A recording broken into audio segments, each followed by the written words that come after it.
ಎಲ್ಲರಿಗೂ ಮೊದಲನೇದಾಗಿ ಅಮ್ಮಂದಿರ ದಿನಾಚರಣೆಯ ಶುಭಾಶಯಗಳು. ನಾನು ಈ ವಿಡಿಯೋದಲ್ಲಿ ತಾಯಿಯ ಬಗ್ಗೆ ರಚಿಸಿರುವ ಕೆಲವು ಸ್ವರಚಿತ ಕವನಗಳನ್ನು ನಿಮ್ಮೊಂದಿಗೆ ಹಂಚಿಕೊಳ್ಳಲಿದ್ದೇನೆ. ಅವ್ವ ಶಾಲೆಗೆ ಹೋಗಲಿಲ್ಲ, ಅಕ್ಷರದ ಬೀಜ ಬಿತ್ತಿದಳು. ಅವ್ವ ಸಂಸ್ಕೃತಿ ಕಲಿತಿಲ್ಲ, ಸಂಸ್ಕಾರದ ಪಾಠ ಬೋಧಿಸಿದಳು. ಅವ್ವ ಅರ್ಥಶಾಸ್ತ್ರ ಓದಿಲ್ಲ, ಆದರೂ ಸಂಸಾರ ಎನ್ನುವ ಹಡಗನ್ನು ದಡ ಸೇರಿಸಿದಳು. ಕಾಣದ ದೇವರಿಗೆ ಕೈ ಮುಗಿಯುವ ಬದಲು ನಿನ್ನನ್ನು ಪೂಜಿಸುವೆ ಅಮ್ಮ. ಹೀಗೆ ಇದ್ದು ಬಿಡು ನನ್ನ ಜೀವನದ ಪ್ರತಿಯೊಂದು ಪುಟದ ಪ್ರತಿ ಮೊದಲ ಪದವಾಗಿ ಅಮ್ಮ. ನಿನಗಾಗಿ ಗುಡಿ ಕಟ್ಟದೆ ಹೋದರೂ ನನ್ನ ಎದೆಯ ಗರ್ಭಗುಡಿ ನಿನಗಾಗಿ ಸೀಮಿತ ಅಮ್ಮ.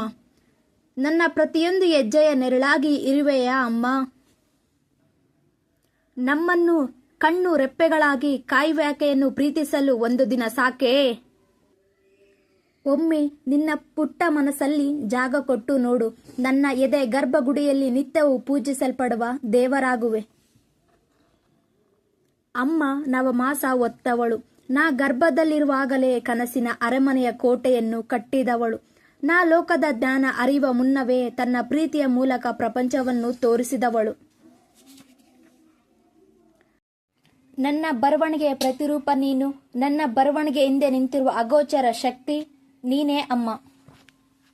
ಅವಳು ನನ್ನ ಬದುಕಿನಲ್ಲಿ ಬತ್ತಿ ಹೋಗುತ್ತಿರುವ ನದಿಗೆ ಮಳೆ ಹನಿಯಾಗಿ ಬಂದವಳು. ಅಜ್ಞಾನದಿಂದ ನರಳುತ್ತಿರುವಾಗ ಸರಸ್ವತಿಯಾಗಿ ಬಂದವಳು. ಹಸಿವಿನಿಂದ ಬಳಲುತ್ತಿರುವಾಗ ಅನ್ನಪೂರ್ಣೇಶ್ವರಿಯಾಗಿ ಬಂದವಳು. ಅವಳೇ ನನ್ನ ಅಮ್ಮ. ನನ್ನ ಅವ್ವ ಹೇಳುವಳು, ಬ್ರಹ್ಮ ಬರೆದ ಹಣೆಬರವನ್ನು ಯಾರಿಂದಲೂ ಅಳಿಸಲು ಆಗದು ಎಂದು. ನಾ ಹೇಳುವೆ, ಆ ಹಣೆಬರವನ್ನು ಬದಲಾಯಿಸುವ ಶಕ್ತಿ ನಾನು ಹಿಡಿದಿರುವ ಲೇಖನಕ್ಕೆ ಇದೆ.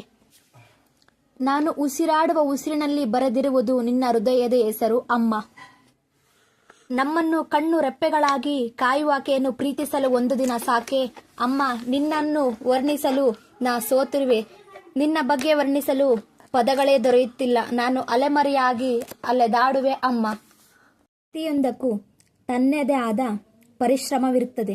ನಿಮ್ಮಿಂದ ಆದಷ್ಟು ಸಹಾಯ ಮಾಡಿ. ಧನ್ಯವಾದಗಳು.